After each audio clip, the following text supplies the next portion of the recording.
Hey guys, so I am in the youth center basement again. I've got another fan update. As you guys have seen, we've got this 90s or 1991 Hunter Original in the center room. In the front room, we have assorted outdoor fans, Hampton Bay Gazebo Plus and two Hunter Sierras. And then, as you've seen in the far room, I've got the Hunter Low Profile 2. That was the first one I put up.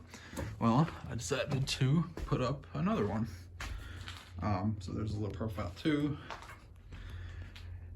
Yeah, you haven't seen one of these in a while. This is a former Sanctuary fan, actually. This was one of the 3 replacement fans for DC-52s. I assume it was because the DC-52s either died or the light broke or something, so they replaced a few of them. This is one of the replacement fans. We were calling them Harbor Breeze. I believe it's actually an Ellington, if I'm not mistaken, like a Ellington builder fan of some sort.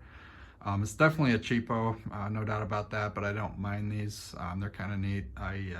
There was a restaurant my mom used to take me to occasionally in Naperville, Illinois, where I grew up, that had a mixture of these and Hampton Bays, and it always baffled me because I thought these were Hampton Bays as well, but never saw the Hampton Bay logo. So it's kind of interesting to see one of these up close. They're definitely not super common. I'm sure they were just builder, cheapos at the time, but kind of neat to see. And it's a good candidate for down here. And yeah, like I said, it's probably an Ellington, and I flush mounted it. And obviously in the Sanctuary it had a very long down rod, so we kept those on the Sanctuary fan, so I just flush mounted it with its factory mounting bracket. And as you can see, the blades are reversible. I don't know how well it's going to show up. They're very red. It's like a cherry, and you can kind of see it there. And then the other side is oak. I tend to prefer the oak side, especially with polished brass, so I went with that. But yeah, we have 3 motors to 3 of these motors. Unfortunately, some of them did get a little bit flood damaged at one point. So this was probably the best surviving one. And the blades, I think some of them might have gotten mixed and matched just based on ones that weren't water damaged. So this is a pretty good set right here. If I remember right, this motor I think was the one that was in the back corner next to a DC-52, like it was stage left, like far corner. I think that was where this one was. Could be wrong, but yeah, like I said, blades are mix and match. And it is from 2001. And the same light kit's on it that was on it when I was in the Sanctuary. It's pretty standard. So all right, I'll go ahead and go through the speeds. It's kind of a lethargic performer, but again, just as a basement fan, it does what it needs to do. Definitely throws a lot of light, that's for sure. Those the four arm thing.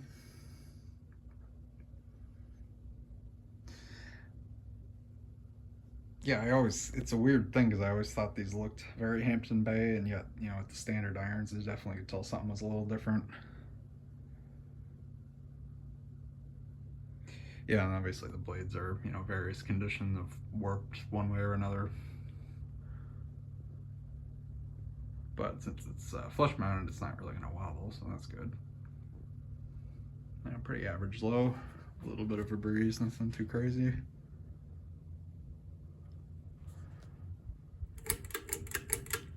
There is medium. It's actually quieter than I thought it was going to be.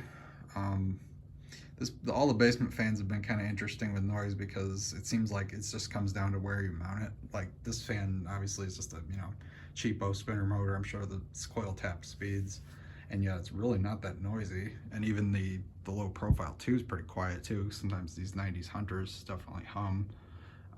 And yet in that front room, which those even have some rubber padding, the gazebo and the 2 Sierras, those hum like crazy. So yeah, I think it just comes down to, kind of how it resonates in the room. So this room seems to be a little bit better for that. Like I said, pretty quiet, give it that.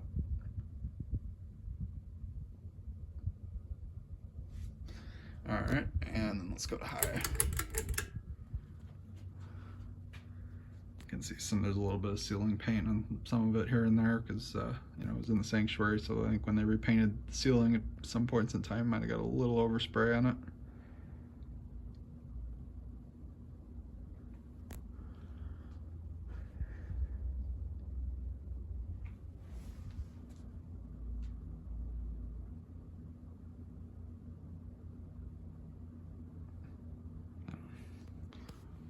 Let's put the low profiles on high as well. Let me compare high speeds.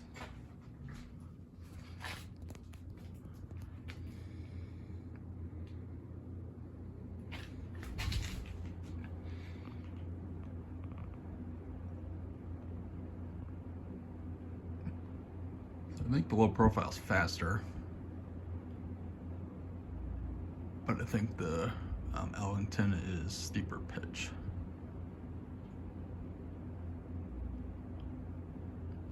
Let's see.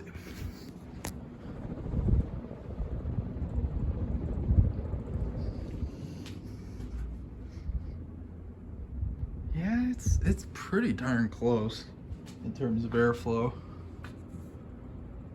I think if the low profile was mounted, you know, against a normal ceiling, because like here, you know, you've got the gaps, so that definitely helps airflow. I think. I mean, I guess this one has that too, but so I know the low profile is definitely performing better than it normally would, just given the nature of huggers. But granted, this is also basically mounted in a hugger configuration, so I don't know. But yeah, I'd say at least in this installation, the airflow is about the same. Low profile's faster. That one's got steeper pitch.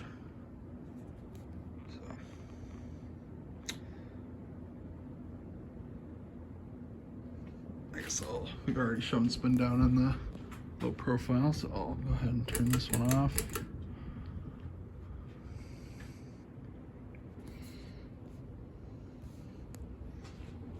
So I'll put this back to low.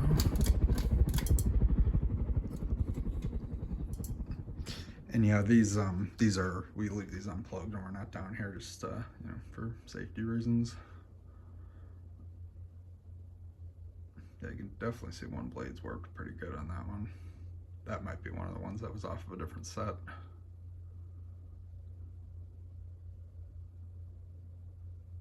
But, you know, I'd imagine over time they're all going to warp down some, so hopefully that'll balance out. But yeah, I mean, even like that, there's no death wobble, so that's good. Kind of an interesting fitter too. It's a forearm, but it's kind of got a very pronounced base. I assume the light kit was definitely purchased separately, because I think these were not unipacked with the lights. This is pretty obviously a, you know, aftermarket light. I think the glass that light kit would have come with is those, what do you call it? It's kind of like, not a tulip. It's like a tulip that is got a, you know, like a slanted edge to it. A lot of hunters use them actually. I could show somebody a picture if you really are interested, but because we found a bunch of random glass shades sitting up in the McGee office actually, and I'm betting those were the originals to these, because all the SMC light kits have they were all threes, and we had two or three sets of four, so those are probably the original glass for these. But I happen to not really like those too much, so I think the ribbed looks a little bit nicer. So yeah, definitely a cheapo fan, but you know, not the worst thing out there.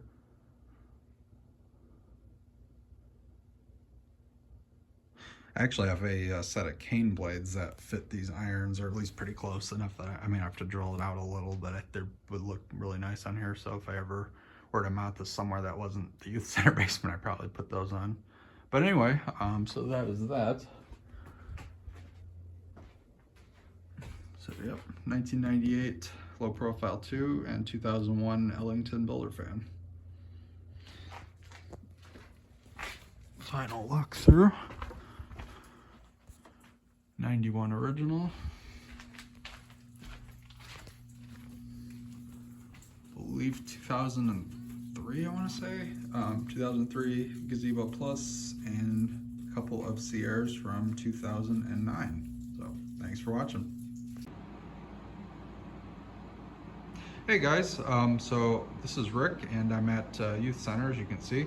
I got one kind of pretty big fan update I wanted to show on the main floor.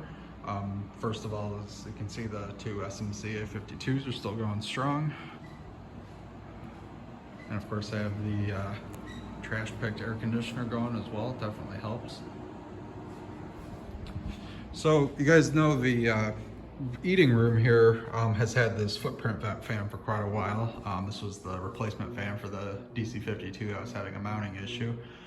And it's been doing pretty well. We talked about replacing it a couple times. It does have a little bit of hum in the lower speeds, just, because coil taps will do that sometimes. But anyway, I was thinking, well, there is an electrical box in the adjacent room, and I was trying to think of something that could either we find something that would replace this and that and make a match, or find something similar. Well, just last week I came across another footprint vent fan, as you can see right there. Very, very similar. I don't know if it's exactly the same OEM or what. They're both pretty similar era. This one's from 1985. If I remember right, I think this one's from like 86, so they're pretty close. Obviously this one's the flush mount variety and has filigree. But yeah, I'm not sure why we never really got around to putting a fan in this room. There's an electrical box up there, still has cloth wiring. It's definitely original. We just had a single socket, and for a while we had a socket fan actually, but I figured, well, why not put a full-size fan, especially since, as you can see, we got a pretty nice complement fan to this one. So as you can see, they're both on low right now. I don't know exactly what this one was labeled as. Definitely looks like a Shichen product. I'm not 100% sure, but it definitely looks that way. Also, you might notice the light kit on it is something I added. That's actually one of the light kits that was on those replacement fans that used to be in the Sanctuary. We were calling them Harbor Breezes. I think they're actually Ellington, but that's one of the light kits that was on there. And it has the same amber beaded glass that we've got on this one. And yeah, that one, like I said, that one does have some hum, but this one is pretty much silent, which is really nice. In fact, you know what, I'm gonna go turn this one off so you can hear that. Turn that off. As you can see, pretty much nothing. So, and there's like no vibration isolation on this whatsoever. It's a lot of metal on metal, so that's impressive. But anyway, figured I would show it. Of course, got a nice tassel fob in there. There's medium.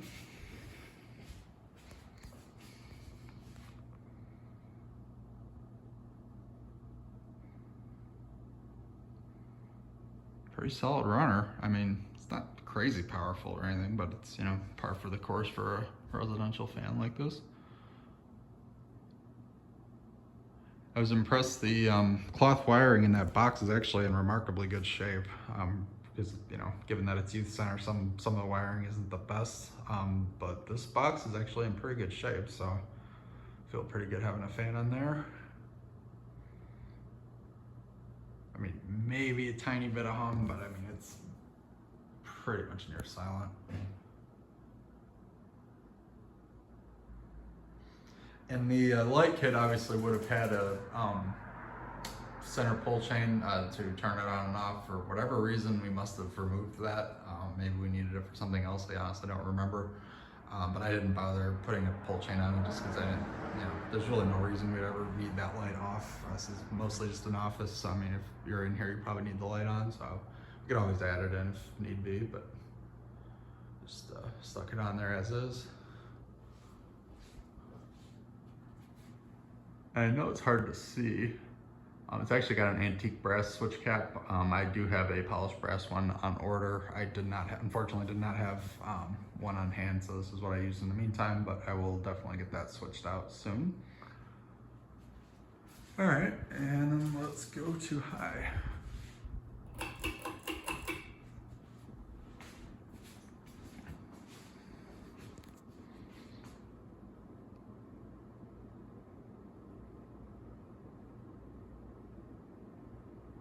tiny bit of wobble, but I got it balanced pretty well.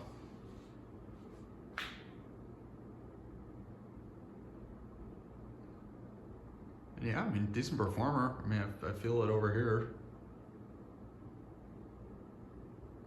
Another interesting thing I noticed was I never really paid much attention to this, you know, what's supposed to be for a drop ceiling trough where it's hanging on chains. Well, the wiring on it is actually really old. That's like old cloth wiring. So that leads me to believe this replaced an older light fixture that was here. And honestly, based on the mounting pattern, it almost kind of looks like that's where a, like an old, you know, those fluorescents that have the stem, the double stem with a bar, kind of like Dan has a lot of half pipers that use that mounting system. It almost kind of looks like it's that same, that spacing looks about right for a, one of those double stem lights. So I wonder if that maybe what was what, I wonder if that is maybe what was there. But yeah, I'd like to eventually either just take this down or come up with something cooler for that. But you know, for the meantime, it's functional. And I thought I might have an issue with the blades hitting it, but clearly there's, you know, plenty enough space for a 52-inch fan. Even a 56 would fit fine. So, all right, and let's go to off. Let it spin down.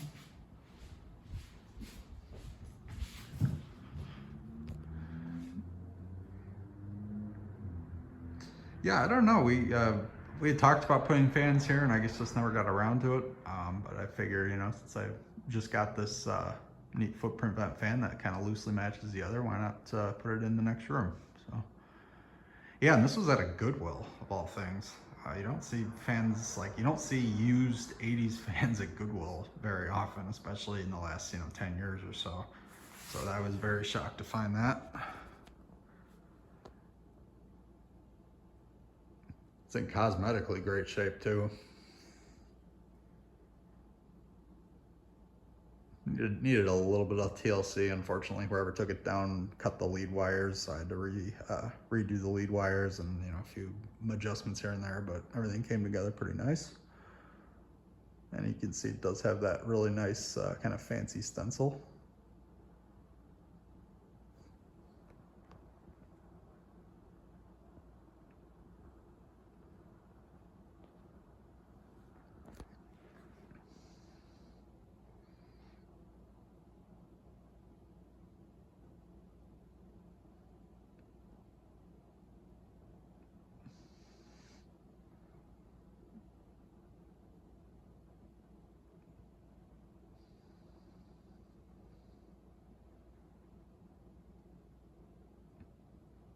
Yeah, I think at least in the short term, this is a good fan for here.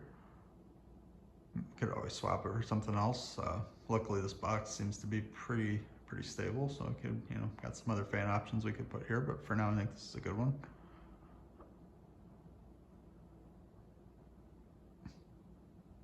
Yeah, it's funny. I think this fan and the one in there are the only two footprint vent fans that I have. But I just kind of like the combination of them here. So, all right. And then I think I'm gonna go to 0 to high in here.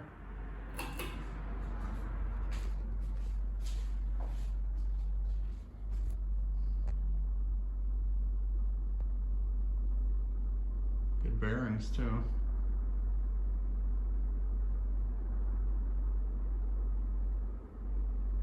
Okay, and then I'll put this one on high as well. This one runs best on high, so you don't get that annoying hum. I don't know if I mentioned before, the blades on this one actually are not factory. They were just some random ones I had that happened to fit.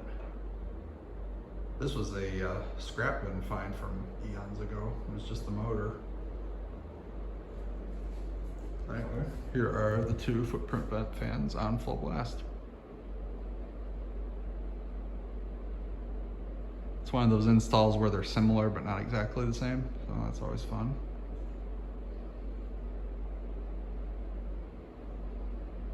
So, all right, well, thank you guys for watching, and bye, FanStick.